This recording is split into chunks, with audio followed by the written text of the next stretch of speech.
Deməli, bugün sizə ev şəraitində marketlərdən aldığımız marshmallow necə hazırlanır onu göstərəcəm. 10 qram jelatini 60 ml su ilə qarışdırıb şişməsi üçün kənara qoyuram.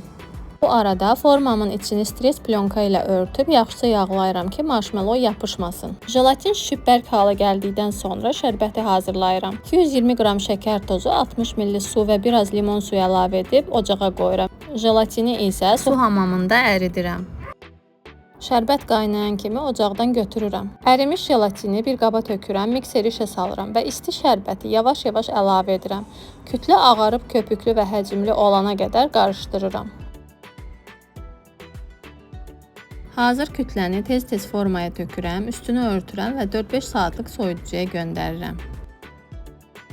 Sonra 2 xörək qaşığı şəkər pudrası və 1 xörək qaşığı qarğıdalı nişastasını qarışdırıram. Bu qarışığı masaya səpirəm. Sonra marshmallowunu həmin masanın üzərinə qoyuram və üstündən yenə bu qarışıqdan səpirəm.